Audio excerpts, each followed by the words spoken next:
Awitin ba ang tumatawid ng ilang henerasyon at nananatiling makabuluhan lumipas man ang panahon, kagaya na lang ng awiting ito. Nung isilang ka sa mundong ito, laking tuwa ng magulang mo, at ang kamay nila yung ilaw. Ang kantang ito, hindi lang tumatak sa kamalayan nating mga Pilipino. At ang nanay at tatay mo'y di malaman ang gagawin, namasdan pati pagtulog mo.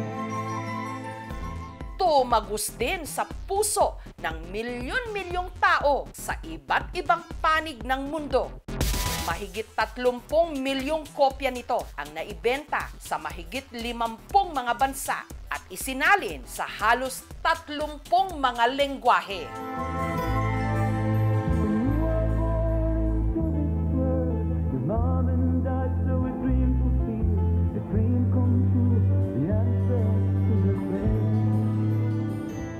Ito ang hit song na Anak.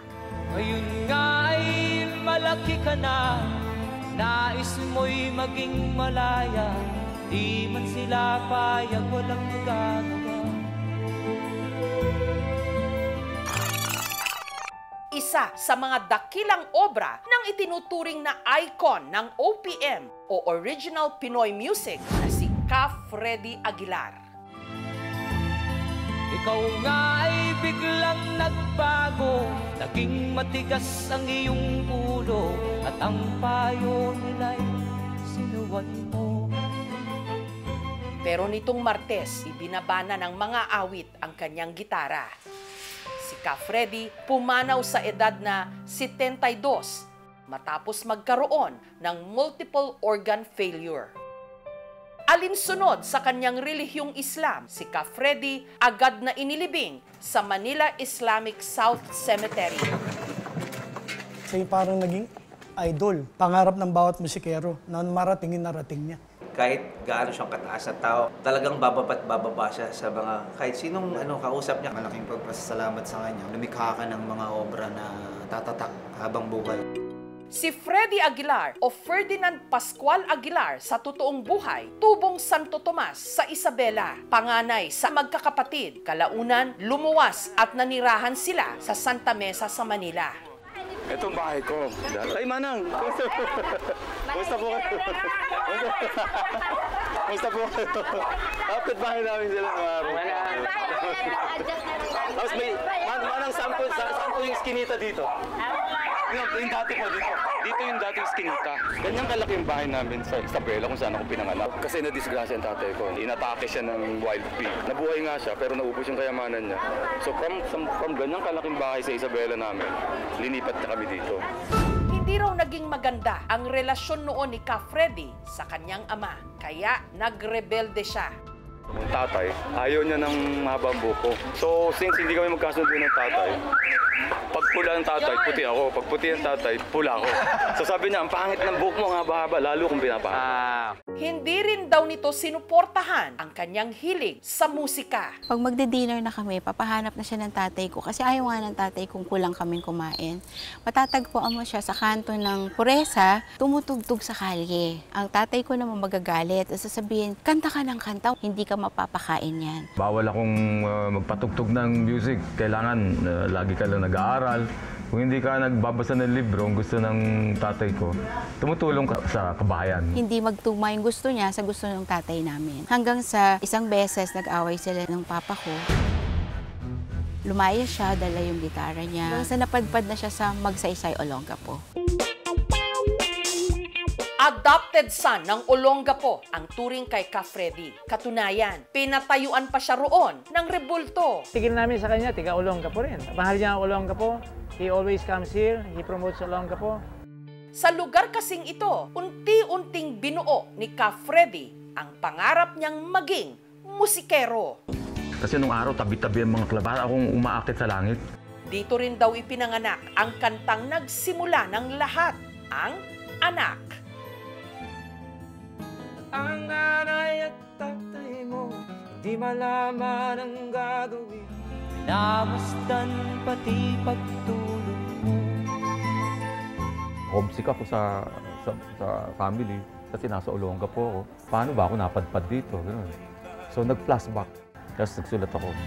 Ikaw nga ay biglang nagbago, naging matigas ang iyong ulo, at ang payo nila'y sinuway mo.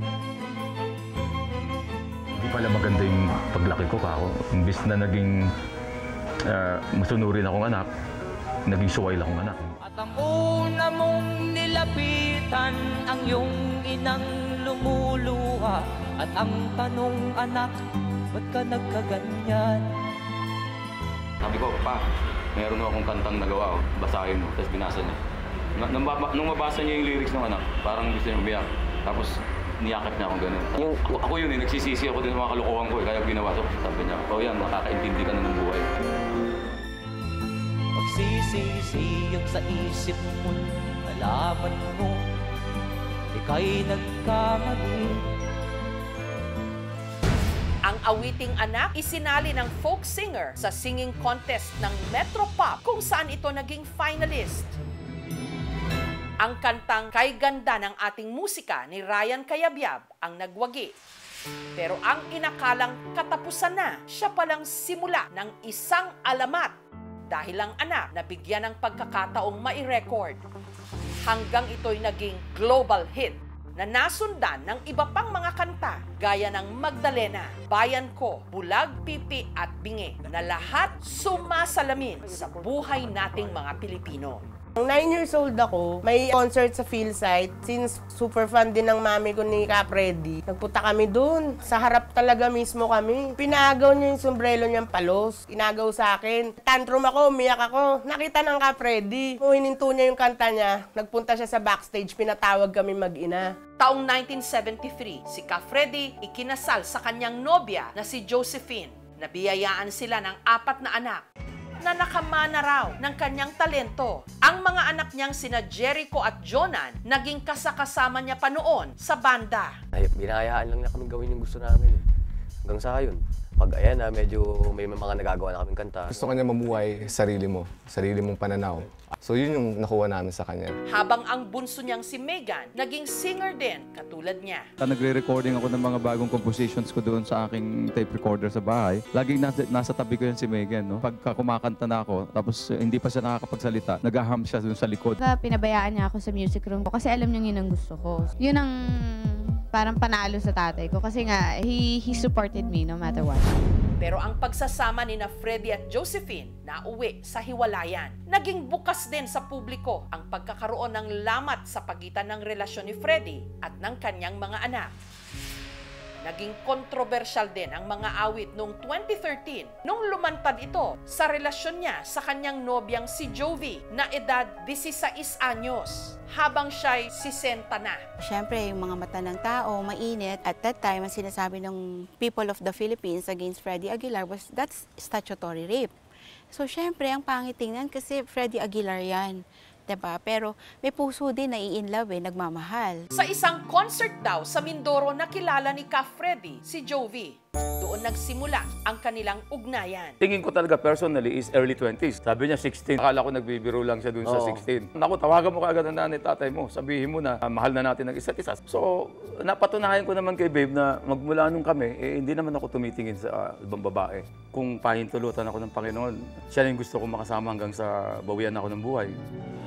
Si Ka Freddy, kinalaunan, nagpa-convert na maging Muslim. Para sa kanya, parang yung May-December affair na yon, wala namang dapat hahadlang kasi pagmamahalan nila yun eh. So dahil mahal din niya, pinakasalan niya in Muslim rites. Love you. Love you. Ang swerte-swerte ko talaga sa asawa ko.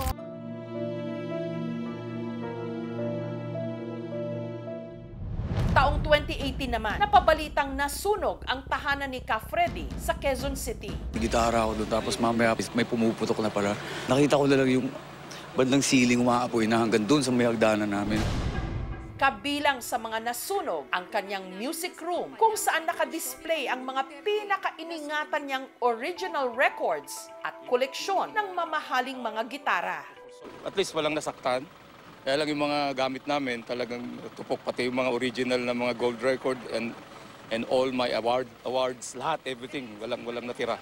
Sa paglipas ng mga taon, naging konektado ang pangalan ni Freddy Aguilar kay dating Presidente Rodrigo Duterte. Kumanta pa nga si Ka Freddy sa inauguration ni Duterte noong 2016. Inendorso rin ni Duterte ang kandidatura ni Ka Freddy sa Senado noong eleksyon ng 2019. Vote for Freddy Aguilar.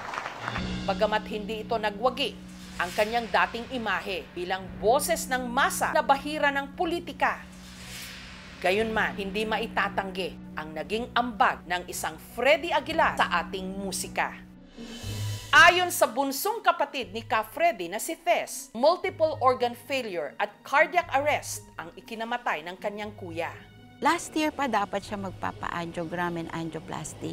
Tigas ulo. Ang ginawa, tumakas, pumunta ng Amerika. Hindi niya tinuloy. Pero nito raw May 12, isinugod sa ospital si Ka Freddy.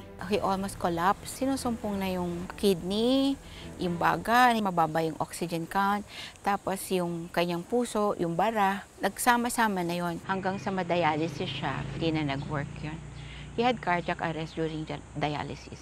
Iniisip ko, Lord, talaga ba? Ito na ba yun? We were begging for him to come back kasi nagpa-flatline, babalik. Sabi namin, wag na try. Diba? Kung ayaw niya na talaga, bibigay na namin siya sa taas. Yun lang. Alinsunod sa Islamic rites, si Ka Freddy agad inilibing. Saxophone player ni Freddy Aguilar for 20 years. I mean, we're very close. Kaya hanggang ngayon, hindi pa ako nakakatulong na maayos. Wala nang kapalit yan eh. So, it's a big loss, you know. Parang nakulangan na naman ang haligi. Freddy kasi ang lakas ng kanyang influence bilang songwriter. He will be a great loss to the industry, but we move on, you know, and he will be remembered for his music. Pero kung may ipagpapasalamat man ang mga naulila niya, yan ay ang nagkapatawaran daw sila ng anak niyang si Megan bago ito namatay. Nangingibabaw pa rin yung pagiging tatay eh. So, kahit na anong sabihin, babalik at babalik ang anak niya sa kanya, tatanggapin niya. At ang una mong nilapitan, ang iyong inang lumuluha. At ang tanong, anak, ba't ka nagkaganyan? Sila ni Megan, kung away-bati, nagbati sila with an agreement nga na magpapagamot si Megan. Okay na sila. Mamimiss namin siya sobra, di ba? Sana makatawid siya kung saan siya dapat pumunta na may kapayapaan. May tunay na pagmamahal. Gusto ko din magpasalamat sa kuya ko kasi kung ano yung narating niya, naambunan din naman kasi kami. Him becoming Freddy Aguilar was also our way to achieve what we have become. Hindi ko ibinababa sa pedestal yung paggalang ko sa kuya ko. Forever yun. At ang iyong mga matay, biglang lumuha nang di mo napapansin. Hindi kailanman maikakaila ang laki ng kontribusyon ni Freddy Aguilar sa mundo ng OPM. Magsisisiyag sa isip mo, nalaman mo, ika'y nagkamali. Higit sa pagiging isang music icon, si Ka Freddy isang asawa, kapatid, ama, at isang anak. Magsisisiyag sa isip mo, nalaman mo, ika'y nagkamali. Thank you for watching, mga kapuso. Kung nagustuhan niyo po ang videong ito, subscribe na sa GMA Public Affairs YouTube channel. And don't forget to hit the bell button for our latest updates.